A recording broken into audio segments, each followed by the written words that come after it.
ఓం నమో భగవతే శ్రీరమణాయ. స్వామి మాధవ తీర్థ 1895 1960. అనేక ఆధ్యాత్మిక విషయాలపై వ్రాశారు. వేదాంతాన్ని అధ్యయనం చేశారు. శ్రీ అరవిందుల బోధనలకు ఆకర్షితులైనారు. కానీ వాటి వల్ల సంతృప్తి కలగలేదు. 1944లో శ్రీ రమణాశ్రమానికి మొదటిసారి వెళ్ళారు. అదే ఆఖరిసారి కూడా. గుజరాతీలో వారు the life of teachings of Ramana Maharshi రాశారు. అందులో ఆశ్రమానికి తాను వెళ్ళటం వల్ల తన జీవిత పంతాయే మారిపోయిందన్నారు. ఆయన అనుభవాలు, ఆయన మాటలు. నేను ఆశ్రమానికి వెళ్ళినప్పుడు నాకు కలిగిన నిగూఢమైన అనుభూతి గురించి వ్రాయాలనుకుంటున్నాను. అటువంటి అనుభూతి గురించి రాయటం కష్టమే. అయినా భాగవతంలో నుంచి ఒక ఉపమాన సహాయంతో చెప్పటానికి ప్రయత్నిస్తున్నాను. శ్రీకృష్ణుని జననానికి కొంత ముందు ఆయన వసుదేవుని హృదయంలో ప్రవేశించారట. ఆ కారణంగా వసుదేవుడు ఎంతో కాంతితో సూర్యుని వలె వెలిగిపోతుండేవాడట. ఆ తర్వాత వసుదేవుని చూపు ద్వారా ఆ కాంతి దేవకిలో ప్రవేశించిందట. ఆమె చంద్రుని వలె వెలిగిపోయిందట. ఆశ్రమంలో నా మొదటి రోజున భోజనశాలలో కూర్చున్నప్పుడు మహర్షి చూపులో సూర్యుని తేజస్సుని పొడగన్నాను. మర్నాడు హాలులో కూర్చొని ఉండగా అదే కాంతిని వారి చూపులో గమనించాను. ఆ చూపు నా అంతరాంతరాలలోకి చొచ్చుకుపోయినట్లనిపించింది. అంటే వసుదేవుని చూపు ద్వారా దేవకికి భగవంతుని చూపు చొచ్చుకుపోయినట్లు. కాసేపు నా శ్వాస ఆగిపోయిందేమో అనిపించింది. నా మనస్సుని ఊహించలేని శాంతి, ఆనందము కల ఆధ్యాత్మిక ధామానికి తీసుకుపోతున్నట్టు అనిపించింది. ప్రపంచపు యథార్థతకి సంబంధించిన భావాలని ఐన్స్టైన్ ప్రతిపాదించిన రిలేటివిటీ సిద్ధాంతంతో పోలుస్తూ మాయ అనే ఒక చిన్న పుస్తకాన్ని వ్రాశాను.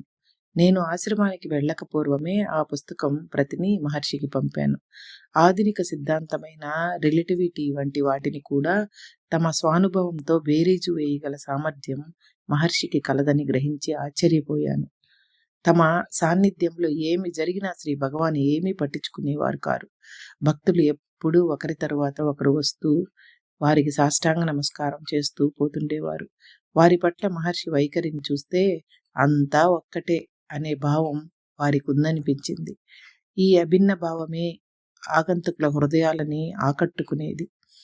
విశ్వవ్యాప్తమై భావాతీతమైన ఆ పరమాత్మ సాన్నిధ్యాన్ని వాళ్ళు అనుభవించేవారు.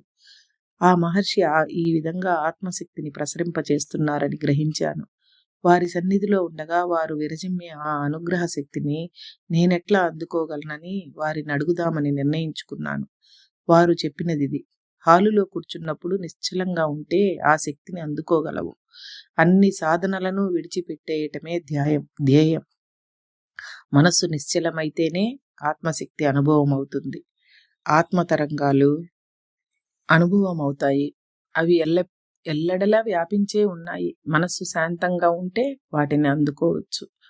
మహర్షి అభిన్న భావానికి వారి సన్నిధిలో కూర్చున్న సాధకునికి గల సంబంధం రేడియో ప్రసార యంత్రానికి రేడియోకి గల సంబంధం వంటిదే. మహర్షి సాన్నిధ్యంలో ప్రసరించే మౌన తరంగాలను అందుకోవాలంటే సాధకుడు తన మనస్సుని సమాయత్తపరచాలి. అంటే రేడియో సెట్ని సరి అయిన వేవ్ లెంత్కి పెట్టుకున్నట్టు. మహర్షిది నిరంతరం మౌనం. దాని ద్వారా వారి అనుగ్రహ శక్తి నిరంతరం ప్రసరిస్తూనే ఉంటుంది. మహర్షికి లోకం గురించి పట్టినా పట్టకపోయినా సరే ప్రసార యంత్రం వలనే మహర్షి తన ప్రభావాన్ని ఎల్లప్పుడూ ప్రసారం చేస్తూనే ఉంటారు. ఇక సాధకుని విషయం, అతడు ఆ ప్రసారం నుంచి లబ్ధి పొందాలంటే అతను అందుకు సన్నద్ధం కావాలి. లేకపోతే ఏ ప్రయోజనమూ ఉండదు. నేను మహర్షి కళ్ళ వైపే చూస్తుండాలా, ముఖం వైపా, లేక ఏదో ఒక దానిపై ఏకాగ్రత నిలుపుతూ కళ్ళు మూసుకోవాలా అని మహర్షిని అడిగాను. వారు చెప్పినది ఇది: నీ నిజస్వరూపం వైపు చూసుకో. ఎక్కడైనా ఒక్కటే ఉంది. అందువల్ల కళ్ళు తెరుచుకున్నా మూసుకున్నా ఏమి తేడా లేదు. ధ్యానం చేయదలుచుకుంటే నీలోనే ఉన్న నేనుపై దృష్టిని పెట్టు. అదే ఆత్మ. కూర్చోవలసిన ఆసనం గురించి అడిగినప్పుడు ఆత్మలో నిలకడగా ఉండటమే సరి అయిన ఆసనమని మహర్షి సెలవిచ్చారు. ఏదో ఆసనంలోనే కూర్చోవాలని బలవంత పెడితే మనస్సు కలవరపడుతుంది. స్వాధ్యాయం గురించి మహర్షి అసలైన గ్రంథం ఆత్మే. ఆ గ్రంథంలో ఎక్కడైనా చూడవచ్చు. ఆ గ్రంథాన్ని నీ దగ్గర నుంచి ఎవ్వరూ తీసుకోలేరు. ఎప్పుడు తీరిక దొరికినా ఆత్మ వైపు చూడు.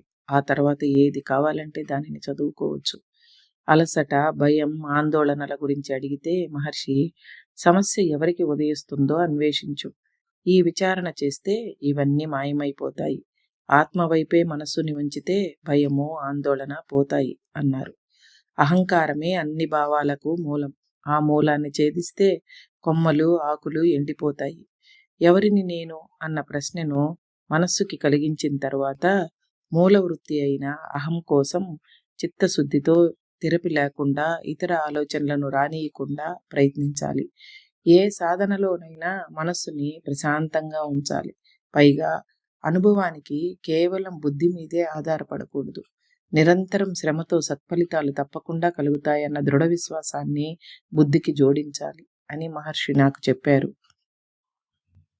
కర్పూరం కాలిన తరువాత ఏమీ మిగలదు. అట్లాగే ఆత్మ కోసం విచారణ చేసేటప్పుడు మనసుని కాల్చివేసేందుకు అన్ని ప్రయత్నాలు చేయాలి. ఈ ప్రపంచం అసత్యమని ఎరగనంత కాలం ప్రపంచం గురించిన భావాలు వస్తూనే ఉంటాయి. మనస్సు లేకుండా ప్రపంచం లేదు. గాఢ నిద్రలో మనస్సు ఉండదు కాబట్టి ప్రపంచం లేదు. ప్రపంచం ఉండేదే మనసుతో సంబంధం వల్ల. స్వయం ప్రతిపత్తి దానికి లేదు అన్నారు మహర్షి. ఇంతటి అన్యాయాన్ని ఎట్లా సహిస్తాడు భగవంతుడు? మాలో ఇంత అసంతృప్తి ఎందుకుంది అని ఒక ఆయన మహర్షిని అడిగితే, వారు వెళ్ళి భగవంతుడినే అడిగి తెలుసుకో, వారి దగ్గరకు చేరలేనని నీవే అంటున్నావు కదా, అయితే మరి ఆయన్ని ప్రశ్నించేదెట్లా? బలహీనులకు విమోచనం ఉండదు అన్నారు. ఇంకో ప్రశ్నకి సమాధానమిస్తూ మహర్షి, దేహం ఉన్నంత కాలం ఏదో ఒక వ్యాపారం సాగుతూనే ఉంటుంది. నేనే కర్తను అనే దృక్పథమే పోవాలి. పనులు ఆటంకాలు కావు. నేను కర్తను అనే దృక్పథమే ఆటంకం. పైగా సంతోషం కోసం ఏదో బయటి వస్తువు కావాలి అనుకున్నంత కాలం అసంతృప్తి తప్పదు. ఉన్నదల్లా ఆత్మ ఒక్కటే అని అనిపించిన తర్వాతనే శాశ్వతానందం నిలుస్తుంది. స్థిరంగా ఆత్మనిష్టలో ఉండటం దేహదారికి సాధ్యం కాదని శ్రీ అరవిందుల అభిప్రాయం. దీనితో మహర్షి ఏకీభవించలేదు. శ్రీ అరవిందుల ఉద్దేశంతో ఆ స్థితిలో ఉండటానికి విజ్ఞానమయ శరీరం అవసరం. అంటే ఏ వ్యాధి సోకని ఇచ్చ ప్రకారం విసర్జింపగల శరీరం అన్నమాట. మహర్షి సమాధానాలు ఎప్పుడూ హేతుబద్ధంగా ఉండేవి. ప్రతి మాట శక్తితో ఉన్నట్టు. ఇక దానికి అభ్యంతరం చెప్పటం అసాధ్యం అన్నట్టు ఉండేవి. సూటి అయిన సమాధానాలని మహర్షి ఇచ్చినా తాము చెప్పినదే సబబని వారెప్పుడూ అనలేదు. ఒకానొక సంభాషణలో వారు మత ప్రచారం చేయాలంటూ కొందరు ఉన్మత్తులు చూపే ఉద్వేగం వారి అహంకారానికి రూపమే అన్నారు. హిందూ ధర్మానికి సంబంధించిన భావాలను అర్థం చేసుకోలేని వారికి ఆ భావాలని బలవంతంగా కట్టబెట్టాలని వారెప్పుడూ ప్రయత్నించలేదు.